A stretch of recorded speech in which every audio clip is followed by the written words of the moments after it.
Today's video does contain sensitive subject matter, and as always, viewer discretion is advised. And if you have a story you'd like to send my way, just go to astheravendreams.com and click the button to do so. And thank you.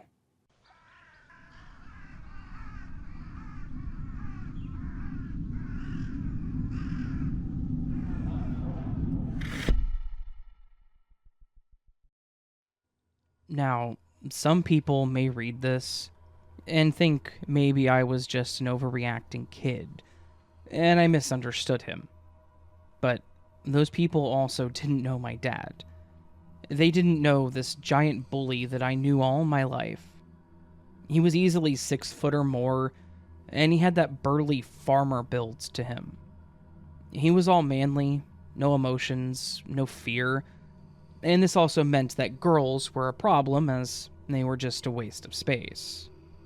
I've kept this to myself my whole life, and I'll take it with me when I die too, because I would never want someone, let alone my little sister, to ever feel like they weren't worth it. My parents struggled to conceive, and finally gave birth to me when my mom was in her 30s. My father was almost 50. They thought their lives were perfect at this point. They had a boy, my father had someone to help and then take over the farm and carry on his family's name. What they didn't expect was my mother to get pregnant again. I, of course, was excited. I was going to have a little sibling to play with and share my toys with. My dad didn't quite share the excitement. I remember them arguing a bit about it, but my mom just kept talking about how it could be another boy, which would be helpful. I didn't care if they were a boy or a girl. Neither did my mom, I think, but I could tell that a girl was definitely going to be a problem. Much to my father's disappointment, it was a girl. My mom refused to give her up for adoption, so after she was born, our home became a bit divided. Her name was Haley, and I loved her. I loved holding her, feeding her, and trying to play with her. My mom kept telling me that she was too young and that I had to be careful with the small and hard toys. Every time I was with her, my dad looked angry and disappointed.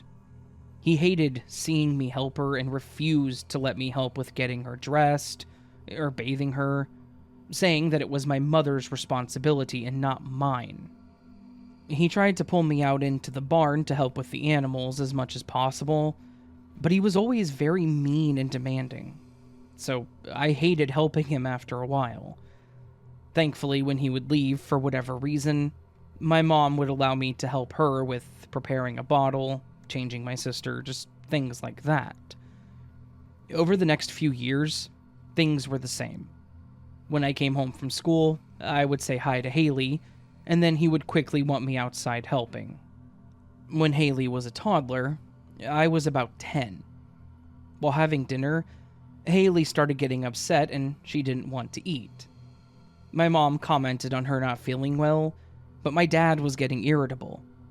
When she started whimpering like she was about to cry, my father used his already booming voice to yell at her to stop, or that she could go to bed without eating.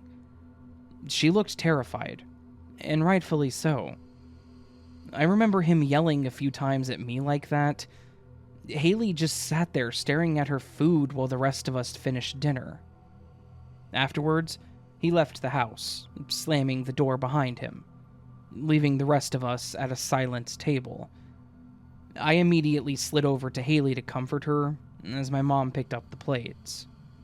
I got her to cheer up a bit, and I even got her to finish her food.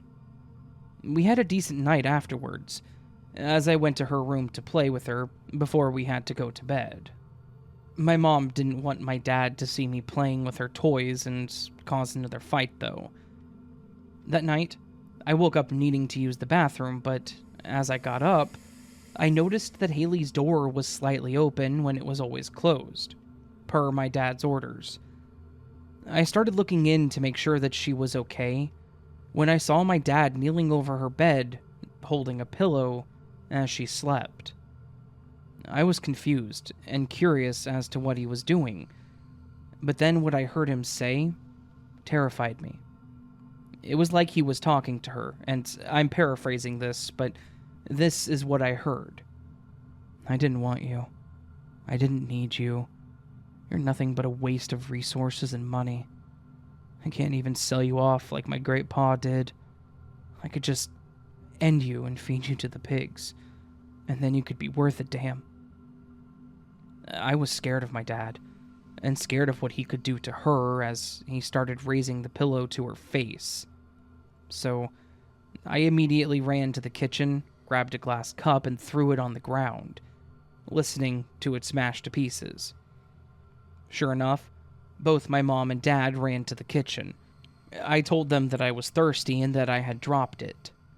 My dad immediately yelled at me for breaking it, and told my mom to clean it up as she went to get a broom. My dad and I just stared at each other for the longest time until he nodded at me and walked off, slamming their bedroom door. I helped my mom clean up the mess, and when I finally went back to bed, I stayed up all night, waiting to see if he ever went back to her room. From that night on, I became her guardian, more so than a normal big brother. I tried not to let her be alone as much as possible, and if she was, I was always checking in on her. But it didn't stop there. I was always afraid that he might try something again, so I wanted to distract him or make him realize that she needed just as much love and affection as myself. So I started acting out. I refused to help him with the farm, and when I did help, I half-assed the work and always complained about it. I let my grades slip some, but I still passed. Typically, it was after my mom confronted me. It was hard because I knew that I could do better, and I hated disappointing my mom, but it was all to spite my father. As I became the problem child, Haley was looking more like the perfect one. She helped my mother with dinner, cleaning, and she rarely talked back to my father. She had great grades, and she always worked well with teachers and others. Unfortunately, she still couldn't earn my dad's love, I guess. He would tell her that she was doing a great job, but I could tell that it wasn't the same as he used to give me. Even after getting into a fight with him and yelling that I should be more like my sister, he still wouldn't admit to being proud of her. He even became physically abusive at times, but it was always towards me. Even on those few occasions that he would fight with Haley, and I could see him ball his fist, I would step in, making some kind of comment, causing him to swing at me.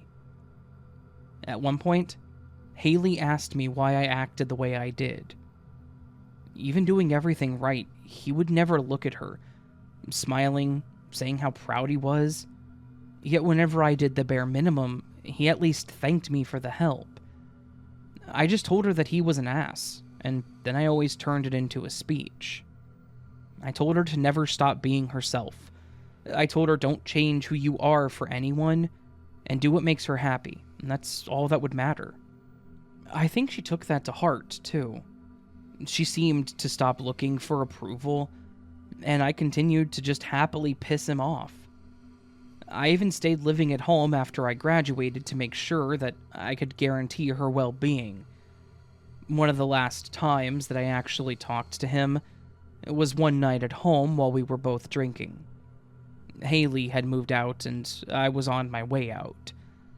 We started talking about our successes and how I would own the farm one day if I straightened up and wanted it. And I wasn't really interested in the farm life, so I joked about selling it. The conversation turned a bit sour, and I spoke too much as I made the comment, well, if I can't sell it, maybe I can just throw a pillow over it. He looked confused at first, but then it finally seemed to click in his mind what I had said. The only thing he said to me after that was, "Get out." Happily, I got up and told my mom goodbye, and I left with the few things that I had left there. I never saw or spoke to my dad after that. Haley and I always stayed close, and I even talked to my mom often. My dad is still alive, but as far as I've heard, The farm is going to go to my nephew after he's gone. Like I said, it may not be the creepiest to some, but I feel like I might have actually saved my sister that night.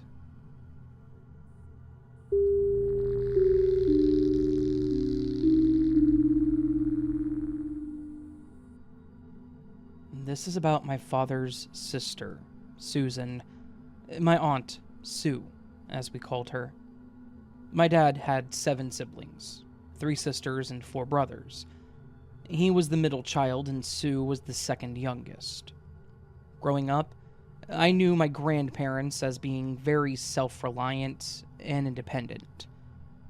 They lived in the same house since they got married in the 30s, and I even stayed the night there with siblings or cousins on many occasions. They really were the glue that held the family together. We had parties and holiday gatherings there, and it was always a great time. The only problem that ever came up was typically started by Sue. Now, not everyone in the family was well off.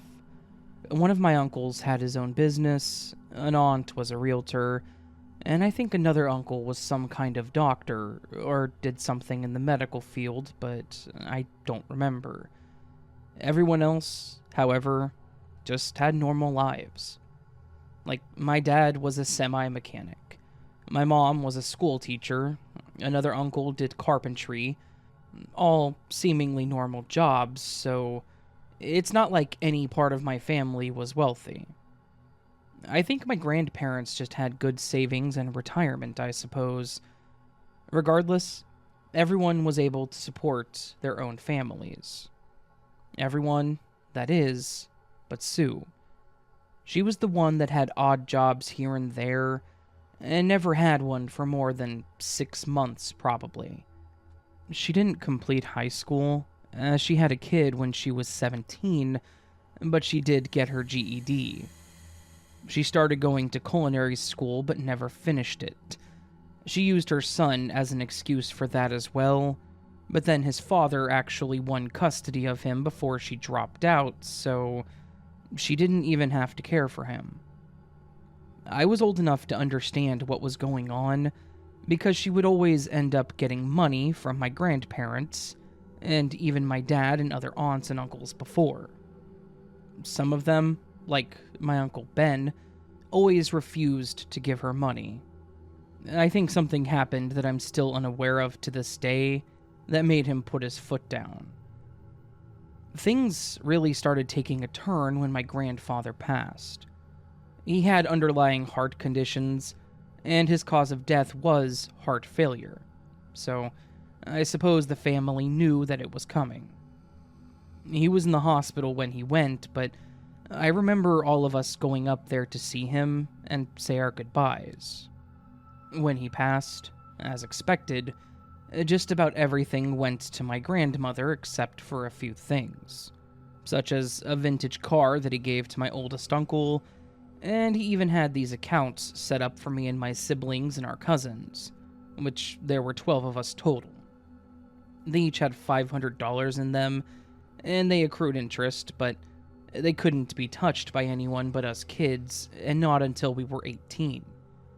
Nobody was upset about it, because since my grandmother had survived him, why wouldn't she get most of it? It all made sense to my aunts and uncles, except for Sue. We had the celebration of life party the same day of his birthday, which was a little over a month after his passing, if I remember correctly. And that's when we learned about these accounts. This did not sit well with Sue. She was visibly upset and had made comments about how much she did for them and that she wasn't being appreciated. Uncle Ben told her that she needed to calm down because even her son, that she didn't have custody of, got an account, and that it wasn't about her. She quickly left, making the party a bit awkward, but my grandma did what she normally did and brought it back around so that we all could have a good time. A few years later, my grandma had a fall on her front stairs, and she had to have hip surgery. My parents actually picked her up from the hospital and she stayed with us for about a week, until someone helped install a ramp next to her stairs. As mentioned, my grandparents had always been very independent, and my grandmother even after my grandfather passed, so it was really hard to let go of the independence when she was healed. It was quite the surprise to us when Sue kept showing up and staying at her place for days on end, saying that she was going there to help her. Even though a lot of people thought it was weird, Sue actually seemed to be helping a lot. She helped her with her garden that she cherished, she mowed the lawn, and she even kept the house clean and dusted. Ben was even impressed, and we seemed to have a good time when we were over there. Then we learned that part of the reason that she had been staying there was that she had been evicted, and she didn't have the money to find another place, as she wasn't working at the time. My grandma explained that she allowed her to move in until she was able to find a place, as long as she actually helped around her house. So, she seemed to be under a spotlight, everyone watching what she did, but it didn't seem to faze her, which seemed to make everyone let their guard down, I suppose. Then, my grandmother started having complications. It started with her seemingly just having the flu, or something like that, so we would just have to cancel holiday plans or reschedule. She still called and talked to us, but the parties became more and more different. When we did go over there, she looked noticeably different. She was thinner, sometimes she even had bruises on her arms and legs, and said that she was going through bouts of illnesses causing a loss of appetite, so that's why she was losing weight. Of course, being grandma, she always made jokes about finally being skinny and things like that. She said that she was fine, as she was taking medications that she was prescribed, as well as vitamins, and we moved on. But she always seemed to have something wrong with her when we talked to her or visited. I know that she was older, she was in her 70s when this all happened, but my grandma had always been in great health. No cancers or other genetic diseases really on my paternal side, so to see her going from healthy, even after hip surgery, and slowly becoming this frail woman, it was alarming. She always had a reason for her ailments, and Sue always seemed to be right there to explain more in detail as to what was going on. She would always go on about all the different medications that she had to take, and I think everyone seemed to question it. How could someone's health change so much? How come they always defaulted to these strong and sometimes harsh drugs for someone her age? My dad and Uncle Ben and Roger always became upset about the whole thing and mentioned talking to her doctor about it because they didn't think that it was right. Grandma, however, would always try to calm them, telling them that she was fine and to not worry about her. But I knew that it would still eat at them. My dad talked with my mom a lot about it, and what options, if any, they would have. As time went on, her list of medications increased, and the worse she looked. It obviously ate away at her as she always dressed her best, but she stopped wearing her sundresses and hats, and was typically just wearing pants and a blouse, covering as much skin as possible. She still talked to everyone, but she wasn't the outgoing self that she had always been. It was heartbreaking.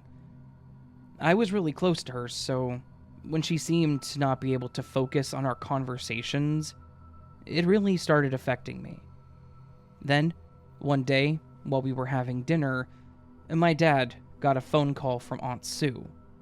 She was inconsolable, as she had told him that my grandma had died. I had never seen my dad so upset in my life. We weren't allowed to go over there, so we stayed home with the neighbor and my parents went to the house. I was old enough to know what was going on at this point, not to mention the conversations my parents had at home and with my aunts and uncles. It was a terrifying thought. They all thought, and still think, that Sue had something to do with it. There was apparently a fight between Sue and Ben when they arrived. The death certificate said that she had died of natural causes, but they also found no proof of any of the illnesses that Sue claimed she had. Yet, she still had all the medications prescribed to her.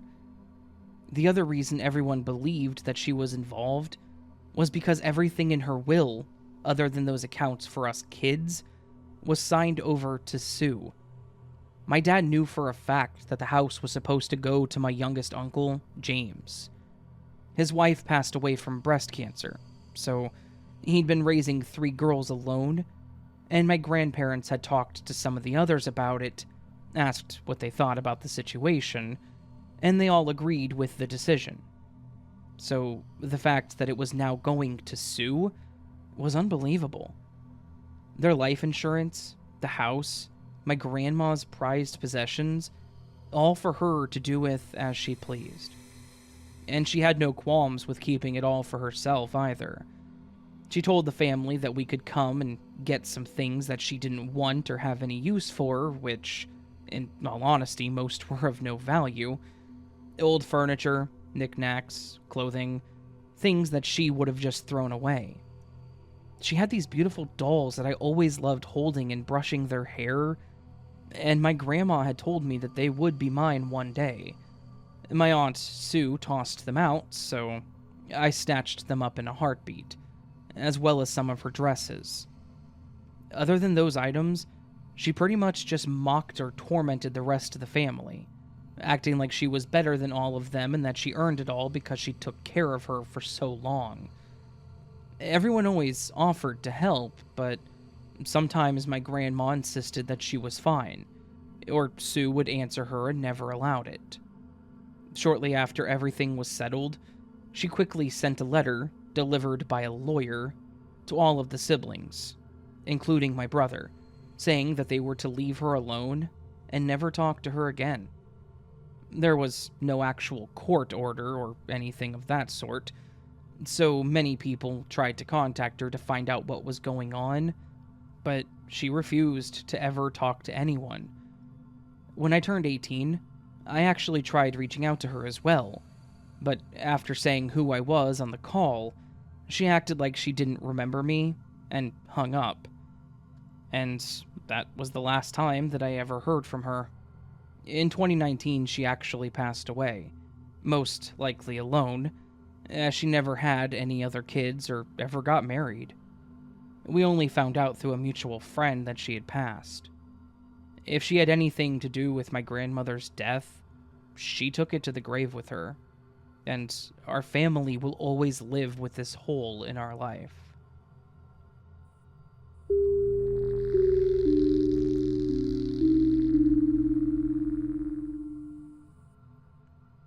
This is actually about my wife's family.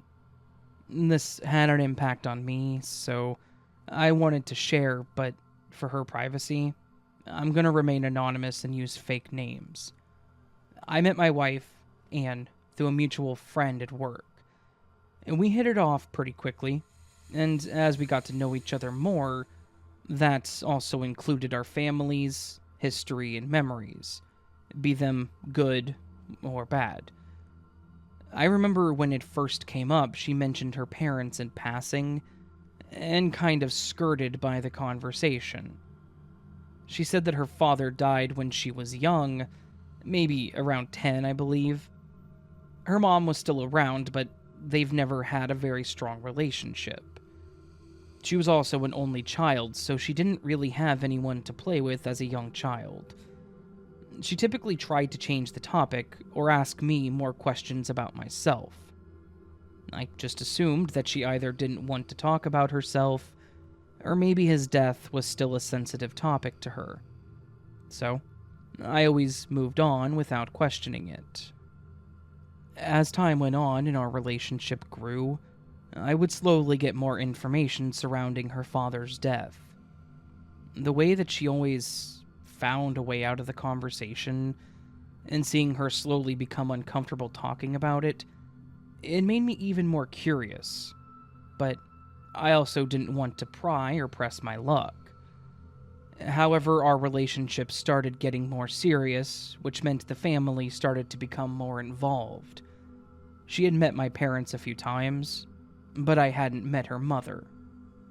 However, Anne came home in kind of a bad mood, and she said that her mother wanted to meet me, and that she invited us over for dinner. I thought it would be a good time, and I looked forward to it. But that's when she explained a little further to me about why she wasn't feeling the same way. She told me that her father's death wasn't expected.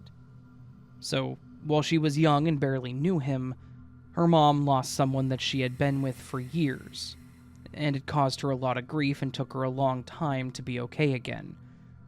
She told me this following up with asking me not to bring him up, and fathers in any way to just not upset her. I agreed, but I was still curious. So, I decided to ask her what had happened. I immediately regretted my decision when I saw the daggers that she shot me. She was very short with me, but she told me that he was in an accident and that he died instantly. I apologized for asking and just left it at that. I could definitely see why that could be so traumatizing, especially when it's unexpected, so I just made a mental note to not ask about it again until she wanted to bring it up. Meeting Connie, her mom, went pretty well, I thought. When we got there, she greeted us with a smile and she hugged us both. She asked me about me, and I avoided my parents with everything I could, and I thought that I had done well. We had a great dinner and we all talked and laughed. When we left, Anne agreed that it was a good time and she thanked me. From then on, our relationship grew, and I even began thinking about proposing to her. We'd been to Connie's place a few times and everything went smoothly. Unfortunately, I think I got too comfortable with it and I caused a slip-up. We went over there for our Christmas dinner with her and to exchange a few gifts. We were talking and joking when something was brought up about genetics, which caused me to make a comment about fathers.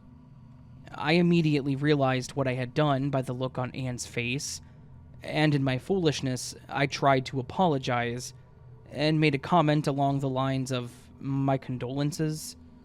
I don't remember what exactly I said. But Connie looked even more confused than distraught.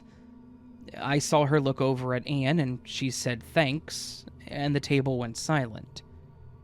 That was the most uncomfortable situation that I had ever been in. Right before we left, I used the restroom, and when I was coming back into the room, I noticed the two of them were having a quiet conversation, and Connie was holding a small gift box. When they noticed me, they cut it short, and Connie shoved the gift at Anna. I pretended not to notice or care about what was going on, since I had already screwed things up that night, and we left with little being said. The car ride back was also silent and awkward, so I tried apologizing when Anne told me it was fine and not to worry about it. So I dropped it, and we didn't hardly say a thing that night. We both went to bed together, but I would wake up a few hours later to an empty bed as sobs came from the living room. I got up to see what was going on, and Anne was sitting on the floor with the gift box and a letter sitting in front of her. It took a while to console her by just holding and trying to comfort her and not saying anything. She finally explained what the box and the letter was. It was from her father. He hadn't died, or at least not like she had said. He didn't die years ago. He had just died several months prior to this event. He had been in prison the entire time for assaulting her. He had apparently been doing it for years. But her mom, Connie, had no idea. He threatened her that if she ever told, he would sell her to another country. She was a child at the time, so she didn't know any better, and she didn't know the validity of the threats. Not to mention, they were all coming from her own father. Apparently, Connie had come home early, catching him in the act. She called the cops, and he was convicted. Anne told me that she grew up with mixed feelings for both parents. She thought that her dad was the only one that cared for her, since he always told her that no one would love her like he did, including her mom, claiming that her mother never loved her. This was compounded by the fact that her mom never did anything about what he was doing, but the reason for that was because she didn't know what was happening. After her father was incarcerated, she felt like Connie blamed her for what happened, and always felt animosity from her. She even asked about counseling, but her mom basically dismissed this as an option, but I don't remember her reasoning. It was like she didn't believe in it, which makes sense knowing who she is. Mental health definitely isn't something that she believes in, sadly, because she could definitely benefit from it too. Anyways, this caused Anne to become more distant from her mother, and she just treated her dad as if he was dead. To be honest, he could be for all she cared, and I didn't blame her.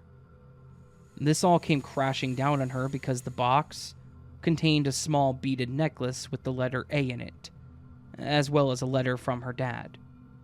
It talked about how he found out he had cancer, and he wanted to make amends before he died, so he was asking for her forgiveness. But included in it was a copy of his death certificate, confirming that he had died of complications from lung cancer. She had quite the argument with her mom the next day about it. She was understandably frustrated that she would give this to her, and now of all times. She said she wanted her to have closure, and that was about the only sense that I got out of it. Connie and Anne's relationship never seemed to get better. I proposed to her, and when we got married, I got her on my insurance, and she was happy to see a therapist to finally put things to rest. She tried to get Connie to go with her or talk to her, but she never did. I personally don't think Connie holds any ill will towards her daughter, but I wonder if she feels responsible, and that's why she doesn't want to face it. However, that has been over a decade now, and Anne is such a happy and confident woman now, but I understand where she was coming from, and I think that will just always be something that we keep to ourselves.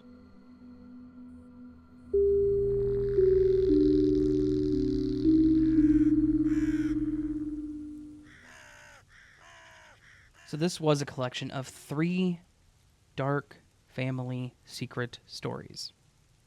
I believe a while back somebody had asked me to actually do this topic, and I was able to, so hopefully it was what you all wanted. These stories were very dark, like I said. Very, very, very deep and dark stories. They were legitimately, I don't want to say terrifying, because it's not your classic scary stories or anything. They're just stories that you hear and you're like, man, that's really messed up, because they were. And, yeah. Hopefully you all enjoyed them. Enjoyed being, a word not meaning to bring joy from them. You guys know what I mean. I'm not going to explain that anyways. Hopefully you're all having a great day. Hopefully you liked the video. If you did, hit that thumbs up button, please. If you're also new to the channel, please consider subscribing. This outro is a little disjointed. Yeah. You can also leave me a comment letting me know your thoughts, what you thought of the video, the stories, etc. There's also the thanks button or the Patreon page and all that stuff where you can support the channel further. Never expected, always appreciated, and so forth and so on. Yeah. I hope all of you are having a beautiful weekend, and I hope you continue to do so. And I hope that I do see you on the next video. But of course, my friends, until then, sleep well.